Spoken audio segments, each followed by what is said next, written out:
Hello and welcome. I would like to thank you for joining us. In this series of videos, we're going to discuss the races of Destiny and how well they would fare in the world of Warhammer 40k. Before we get started, I would like to address those who will come here and accuse me of copying Commissar Gom's videos. While it's true that my video would not exist without his inspiration, I will be making my videos slightly different. For the most part, the Commissar discusses how well an individual would survive in the 41st Millennium. You can see his videos on Darth Vader, Kratos, Master Chief, and so on. I, on the other hand, will be discussing how well the armies found in the universe of Destiny would fare if dropped into the middle of the 41st Millennium. With this, I would like to welcome you to Episode 1 of Destiny vs. Warhammer 40k, The Fallen. Listen long enough, and you shall hear of great Elixni heroes when the great machine was with us. Firstly, I believe we should discuss the biology of the Fallen. As far as we know, the Fallen have physiological abilities similar to lizards. We know that they can regenerate lost limbs given enough time, and we know that as long as they have enough food, they'll never stop growing. This can be seen in Fallen Society. When the dregs aren't given adequate food, they stay small, whereas captains and higher-ranking members of Fallen Society grow to enormous sizes. The food source of the Fallen is known as ether, and it's kind of a gaseous liquid. We haven't really seen much of it, but we do know that it's created by the servitors. The creation and distribution of ether has led to the formation of the Fallen Society as we know it today. Once, many years ago, the Fallen had plentiful supplies of ether, and all of them could grow to great sizes.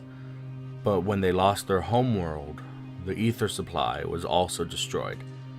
Now, the Fallen have split into clans, fighting over what little supplies they can gather.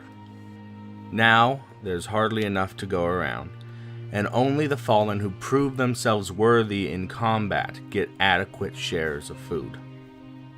Now, let us look into the echelons of Fallen Society and how ether shapes it.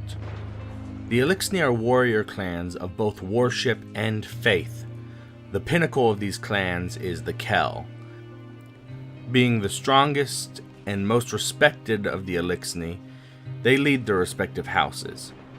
Just underneath the Kell is the true heart of the Fallen House, the Prime Servitor. The Prime Servitor is a godhead in Elixni society, acting both as the symbol of worship and as the supplier of ether. Now, while the Prime Servitors are respected as a god-made machine in Elixni society, machines they still are, and any machine needs maintenance. This is where the Archons come in. Each Archon acts both as the religious head of a house and as the chief engineer. They keep the servitors up and running, and this in turn keeps the house alive. Just below the Archon are the Barons. The Barons act as generals in time of war. While the Kell is still the ultimate leader, the Barons are granted control over the military. From the Barons, we find the rank-and-file members of the Fallen Forces. There's the Servitors, Captains, Vandals, Dregs, and Shanks. The Servitors act as a communications device for the Prime Servitor to contact the rest of the Fallen Forces. The Captains act as field commanders for the Fallen Forces, leading small groups of Dregs, Vandals, and Shanks. Shanks are floating turrets. Now, Vandals and Dregs are very similar, the only difference being their place in the house. Dregs are considered the bottom of the barrel, and have had their lower arms removed in a ritualistic humiliation. They are forbidden from regrowing their arms until they prove themselves in battle and ascend to the rank of Vandal. This humiliation and loss of their limbs drives them into a fervor. They wish nothing more than to prove themselves and become what they once were, which is almost a perfect metaphor for Elixni society as a whole. Physically, small Fallen, like dregs and vandals, have similar strength to humans. Their extra limbs give them a little bit of an advantage in combat, but not much. However, as they get more ether and they grow larger and stronger, they become much harder to kill. Now let's take a look at their vehicles.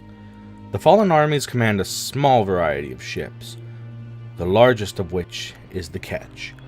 Measuring in at approximately 1,500 feet, or just under 460 meters, the Ketch is dwarfed by even the smallest battleships of the Imperium of Man. Each Ketch has a number of smaller skiffs, which measure to be about 200 feet, or 60 meters, and each skiff can carry a singular spider tank. Lastly, they have pikes.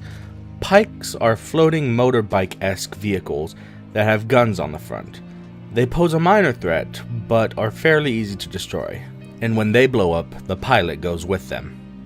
As far as weaponry goes, the LAKEY have a variety of weapons such as sniper rifles, pistols, rifles, and rocket launchers, the majority of which fire electrically charged bolts that pack enough of a punch to disintegrate their target upon impact. Now that we have a good understanding of who the Fallen are, let's see how well they would survive when dropped into the middle of the 41st millennium. Let's say the entirety of the Fallen fighting force was dropped into the 40k universe. The first thing they would need to deal with is their biggest threat to date, each other. The Fallen houses have been at each other's neck since their homeworld fell. So let's just say that they decide not to try and kill each other because of this sudden change in location. So they're finally all getting along. Well, what do they do next? If they're unlucky and they end up in the lap of one of the heavy hitters of the 40k universe, they can pretty much already say goodbye to any chance they have. This will be over before it even began. So let's say they end up somewhere secluded. It's a large galaxy with a lot of empty space in it. They end up in an uninhabited planet. No orcs, no town, no Necron, no Tyranid, no Imperium of Man. This will give them time to be the scavengers we all know and love. They'll find materials, they'll grow their numbers, and they'll strengthen their armies. Who knows how long they'll have before someone stumbles upon them? Years, decades, maybe even centuries. However, when they are discovered, they will truly know their place in this universe. Compared to the might of the Warhammer 40k universe, the Fallen have no real fighting chance. Even when compared to the faction of 40k that is most like the Fallen, a faction of houses and clans that had been fighting for most of their existence. Even when we compare them to the greater good, they are still outshined in all measurements that are non-physical. The Tau have better weapons, better tanks, better aerial combat, and better coordination. The only real hope for survival the Fallen have is to be raiders and scavengers, to attack in small groups and escape before retaliation arrives. The Fallen will have to keep moving, never staying on one planet for too long, taking what they can and hoping, praying not to run into something larger than themselves. In the end, it'll be their resilience, their determination that keeps them alive. They will have no glory. They will be an empire no more. Survival for the Fallen will be in the form of scurrying fear, like cockroaches on the vast underbelly of the 41st millennium. And this will be the best that they can hope for.